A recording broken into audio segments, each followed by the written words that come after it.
आइए हम एक स्टोरी सुनते हैं। ये स्टोरी उस जंगल की है जहाँ पर दो पेड़ हुआ करते थे। एक पेड़ था जो बहुत बड़ा था और एक छोटा पेड़ था वो बहुत छोटा था। जो बड़ा पेड़ था वो बहुत ही घमंडी था क्योंकि वो बहुत बड़ा था। उसके उस पर बहुत सारे शाखाएँ थी, बहुत सारे पत्ती थी, इसलिए उसे अपने बड़े होने पर बहुत ही घमंड था। लेकिन एक पेड़ जो था वो बहुत छोटा था और क्या था, वो बहुत ही नर्म और दीन था क्योंकि वो छोटा था और अपने आप को वो सोचता था कि मैं आकार में भी छोटा हूँ, इसलिए मुझे क्या होना चाहिए, झुक कर रहना चाहिए। इसलिए वो नर्मता और दीनता से भरा हुआ था।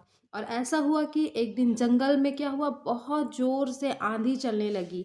और जब आंधी चलने लगी तो बड़ा पेड़ अपने घमंड के कारण वो वहीं पर अपने सीना ताने हुए वो खड़ा था और बोल रहा था कि ये हवा कितना भी चले ये मुझे नहीं गिरा सकती। और जब ज़ोर से हवा चलने लगी, ज़ोर से आंधी लगने लगी, तो क्या हुआ, अपने घमंड के कारण, खड़े होने के कारण वो बड़ा पेड़ क्या हो गया, जड़ से उखड़ करके वो गिर गया। लेकिन छोटा पेड़ वो क्या सोचा, अरे मैं तो छोटा हूँ और मेरी शाखाएँ भी इतनी बड़ी नहीं है और मैं इतना विशाल भी नहीं हूँ, तो चलो इस आंधी के आने के कारण, जो ये आंधी आ रही है, इसलिए वो अपनी नम्रता और दीनता भरे स्वभाव के कारण वो आंधी और तूफान के सामने में वो सर को झुकाकर वो झुक जाता है। और ऐसा करने से जो आंधी जो चल रही थी वो उसके सर के ऊपर से पार होकर के चले गई। और इससे क्या होता है कि छोटा पेड़ जो रहता है वो स्थिर हो जाता है और आंधी बंद हो जाती है और क्या होता है कि वो बच जाता है। ठीक उसी प्रकार